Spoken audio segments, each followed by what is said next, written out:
From ABC, this is World News Tonight with Peter Jennings. Good evening. We're going to begin tonight by reporting what we have learned today about the Soviet attack on Korean Airlines Flight 007 in 1983. It's been a long time coming, a very long time for the Russians to admit that as early as 3 months after the plane was shot down by a Soviet fighter, the Russians knew they had nothing to back up their claim that the Korean plane was spying on Russian territory. All 269 people on board were killed. That included 63 Americans, including a congressman. ABC's John Donvan reports from Moscow tonight that the Russians could have been more forthcoming. Boris Yeltsin said he was opening the file on Flight 007 in order to make the truth clear. But the contents of the file, handed over to American relatives of the victims and to Russian journalists who have been investigating the incident, leave many questions unanswered. In a report to then Soviet leader Yuri Andropov, the Soviet defense minister and the head of the KGB said, quote, "We have not succeeded in obtaining direct evidence of the espionage nature of the plane." But what is confusing is that the same report insists that Flight 007 crossed into Soviet airspace intentionally. There is evidence in the file that only 18 minutes before it went down, the plane was in contact with another Korean airliner whose crew would probably have known that Flight 007 was off course. What the file does not explain is why the aircraft, whose wreckage lies on the bottom of the Sea of Japan, had wandered off course and over Sakhalin Island, Soviet territory.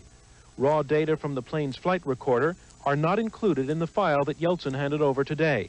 However, transcripts of the cockpit conversation are. According to the Russian journalists, those transcripts show the plane's pilot had time after the plane was hit to tell passengers to fasten their seatbelts and put on their oxygen masks. Then, the final transmission.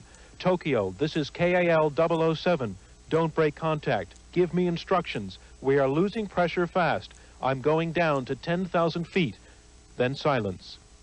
Relatives of passengers who were on that flight say Russia has taken an important first step toward solving the mysteries surrounding Flight 007. Tomorrow they have meetings with 2 senior officials appointed by Boris Yeltsin to answer the follow-up questions raised by what Russia has revealed today. John Donvan, ABC News, Moscow. Still in Russia today, a guilty verdict for the man who carries the label world's most deadly serial killer. Andrei Chikatilo was convicted of torturing and killing 52 boys, girls, and young women. He went on killing for 12 years before he was caught. The cage is to protect him from the family members of his victims. Sentencing is expected tomorrow. A court-appointed psychiatrist says Chikatilo is sane, and so he'll either be executed or sentenced to life in prison.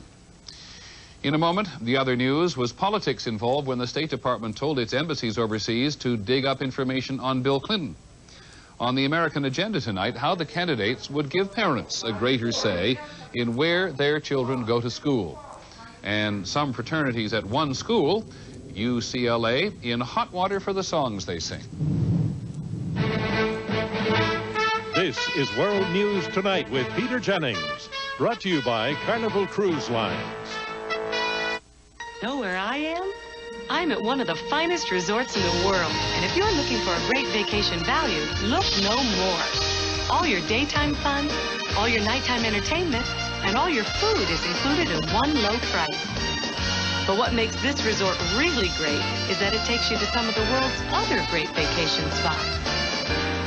In the morning, in the evening, Carnival's got the fun. Fun. That's what makes Carnival the most popular cruise line in the world.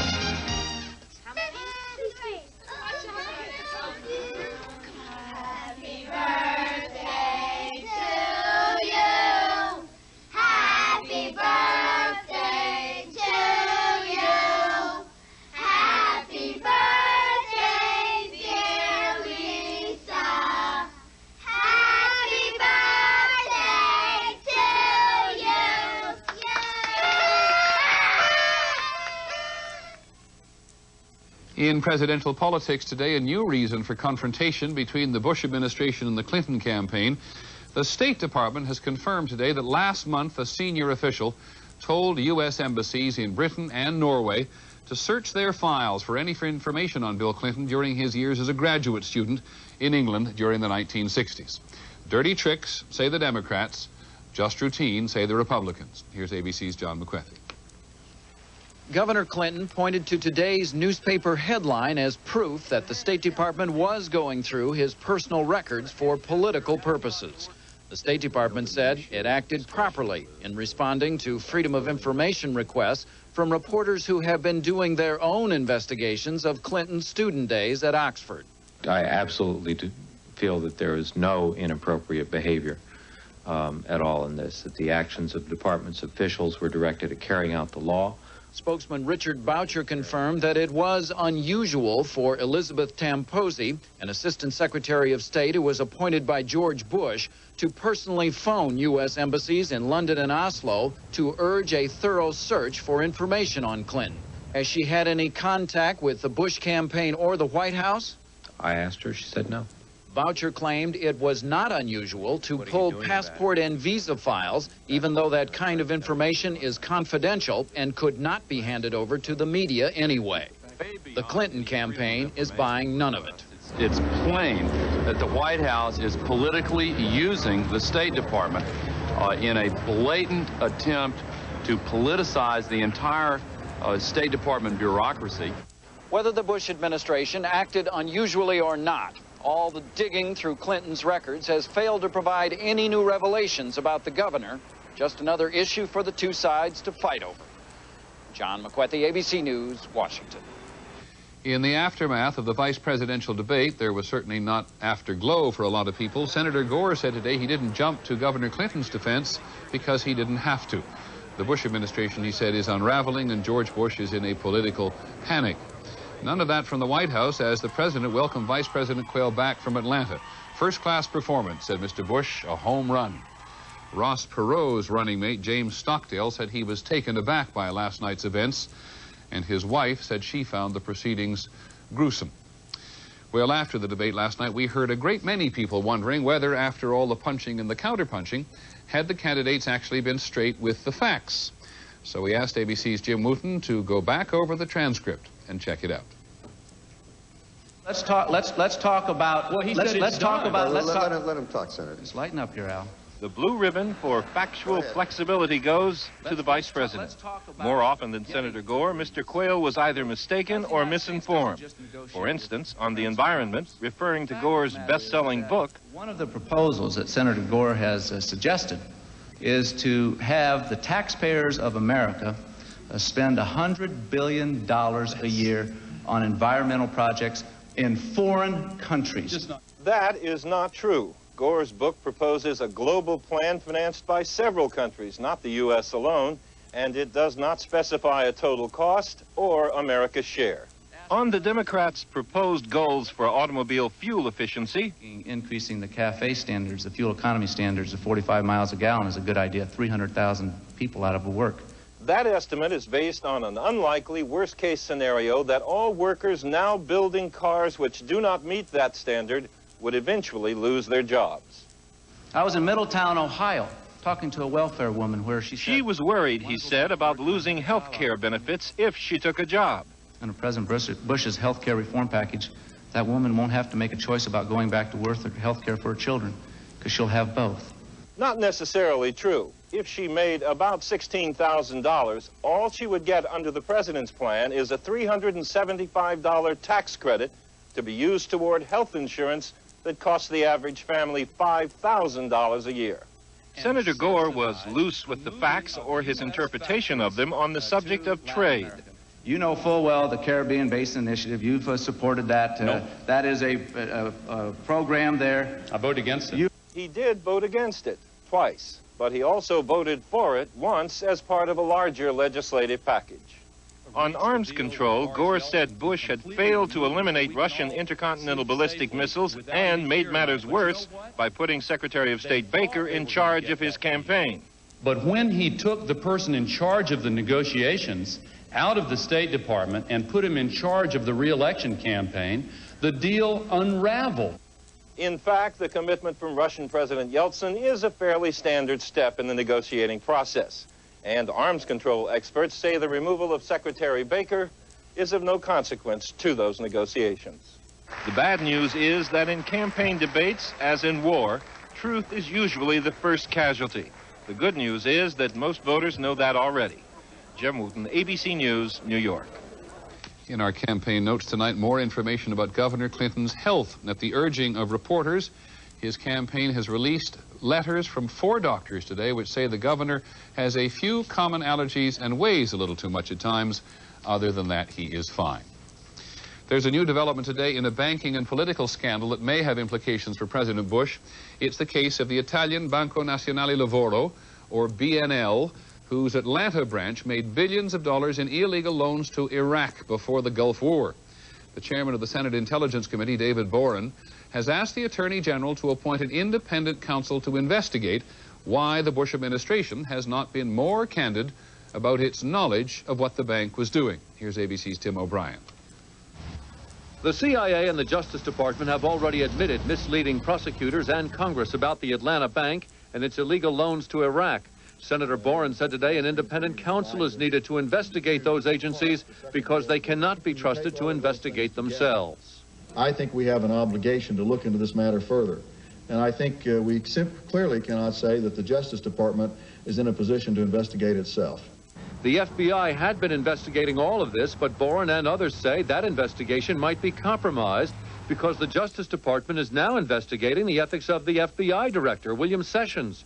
Those allegations include charges that Sessions may have made false statements to avoid paying D.C. income taxes and that he may have made numerous personal long-distance telephone calls on FBI phones. Some Democrats in Congress say they suspect the charges may be a smokescreen to distract attention from the administration's role in the Iraqi loan scandal. Well, it certainly is changing the subject and taking attention away from that particular investigation.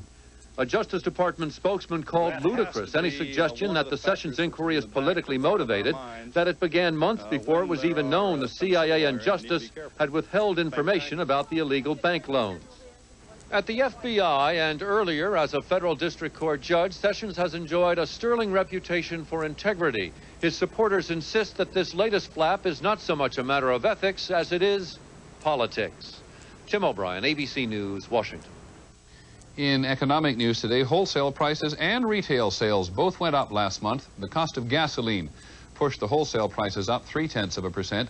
That's the largest increase since last April. And retail sales also went up 0.3% in September. Hurricane Andrew pushed up demand for building supplies and lumber in Florida and in Louisiana. On Wall Street today, the Dow Jones Industrials lost nearly 6 points to close at 31.95. The trading was moderate. When we do come back, serious news, what can happen if you give up caffeine too suddenly? Doctor. Is it right for me? Habitrol. It's a patch. You know the patch. Habitrol. You know, Habitrol. It's a patch. Habitrol. Habitrol. Habitrol nicotine transdermal system. Available by prescription only. Thank you, doctor. Day after day, you make those glasses of thick Metamucil disappear. Why not make them all disappear with Fibercon?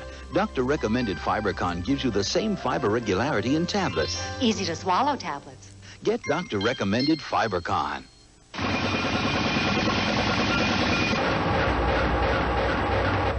It has 4 independent motors, an intricate steel frame, even an electronically regulated temperature control system. And that's just the driver's seat. The Lexus ES300 luxury sedan.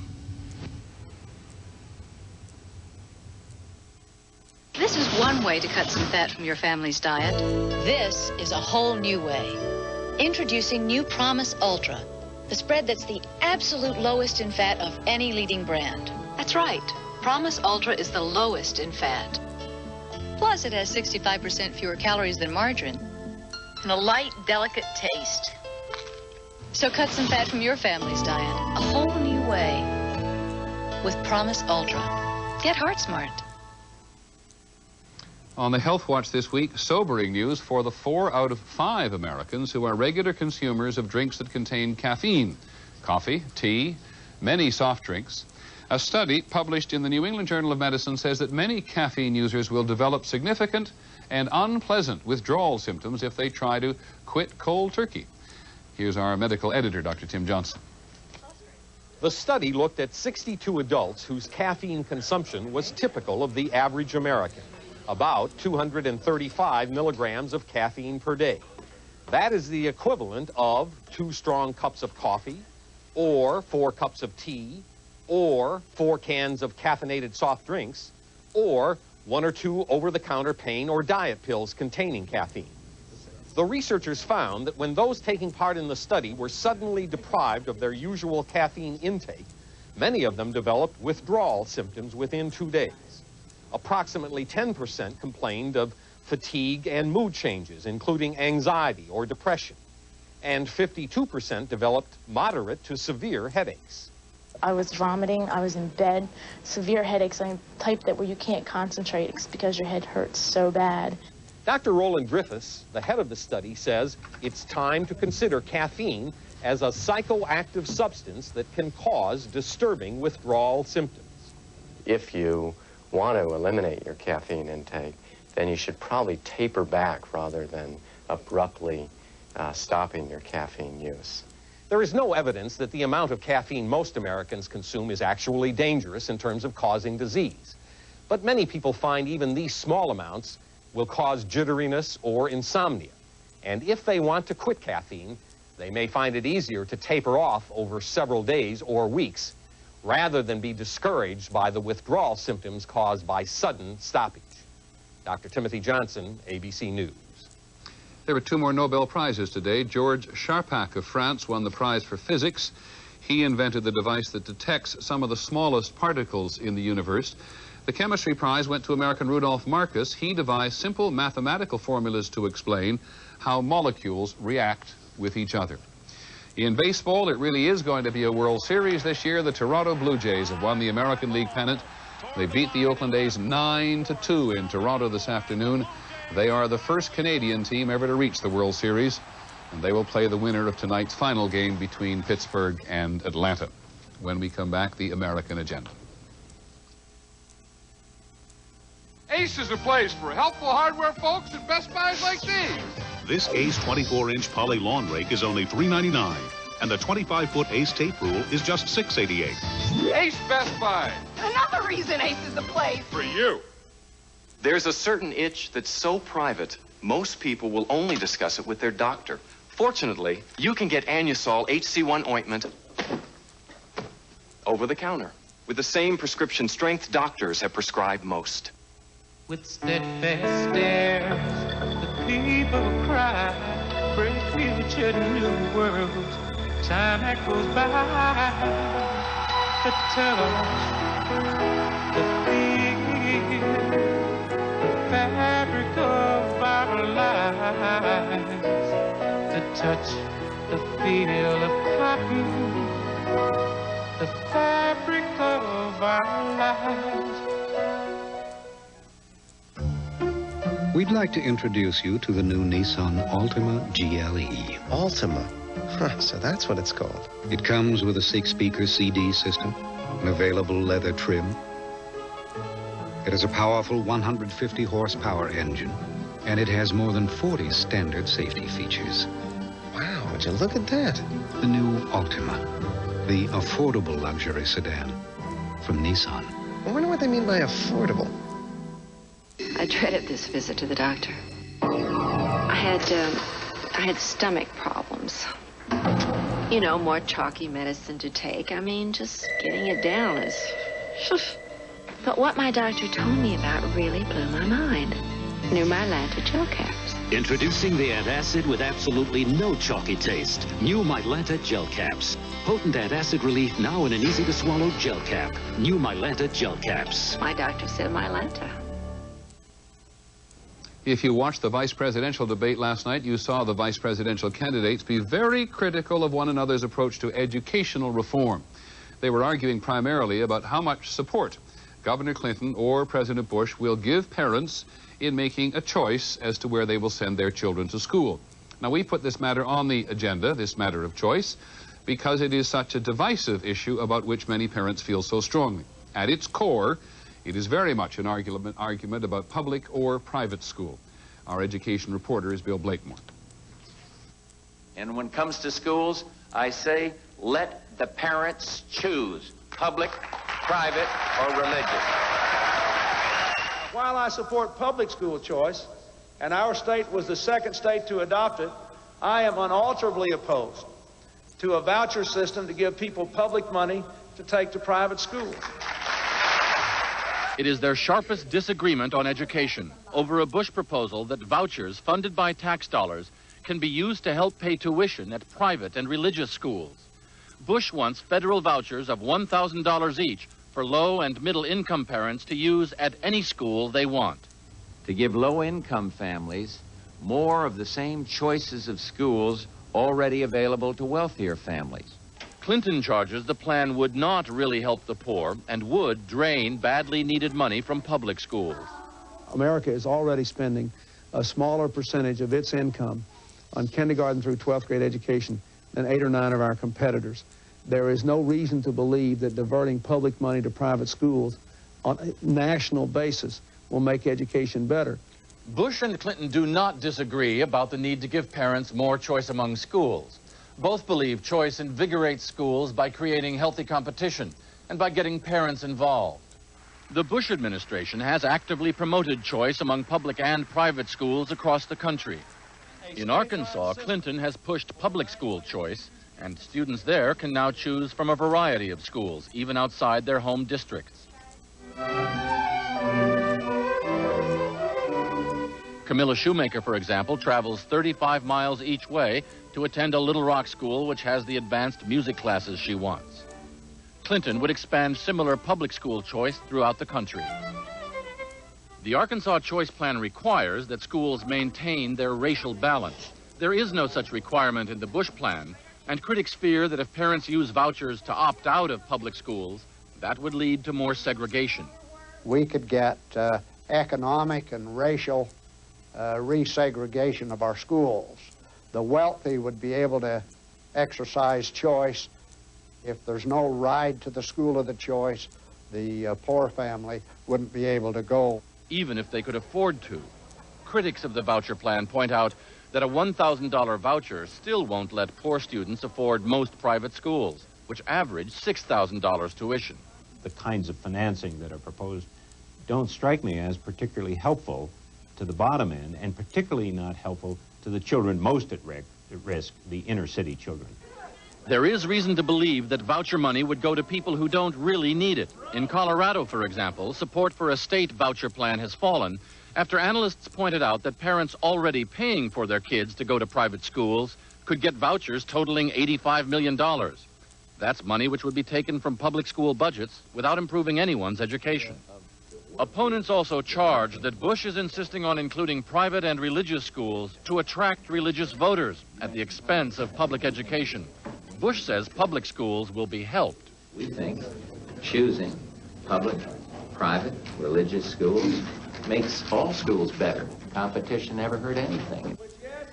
Clinton argues public education means the government, entrusted with public money, has to make sure there are good schools for all kids. He believes the federal money Bush would put into vouchers would be better spent on smaller classes and better teaching, especially for the nation's most disadvantaged students. So on the issue of school choice, one candidate believes that paying for kids to leave the public schools will improve American education. The other believes that would harm it and wants to concentrate federal money and efforts on rebuilding public schools. Bill Blakemore, ABC News. As for Ross Perot's position, he says he's in favor of school choice, but his campaign told us today he does not support giving vouchers because he thinks it would lead to government regulation of private schools. On the agenda tomorrow, how the candidates say they'll make college more affordable. In a moment, songs and sexism on campus.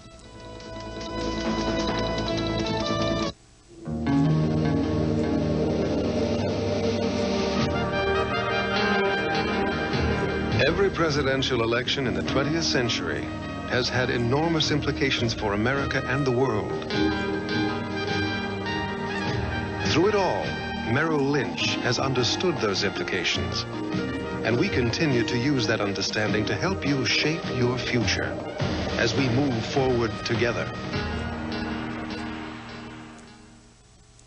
If you suffer from sinus attacks with awful pain and pressure, try Dristan Sinus. Unlike any of these, which have exactly the same medicine, Dristan Sinus combines the leading decongestant with the modern pain reliever, ibuprofen. It'll relieve awful pressure and ease sinus pain, all without drowsiness. Dristan Sinus with ibuprofen. And to treat your cold symptoms, there's a Dristan product that's right for you. Dristan, the face of relief today. Polyshades by Minwax. It's a stroke of genius. Polyshades is rich stain and polyurethane protection in one. Polyshades gives wood a beautiful protective finish in half the time. Polyshades by Minwax. Most do-it-yourself books tell you how to start projects. The Minwax Tips booklet tells you how to finish them, refinish them, spot repair them, and take care of them easily. Call 1-800-44-STAIN now for your free 30-page tips booklet. Tonight on Nightline, what could be more popular than the baseball playoffs? Try the 92 campaign.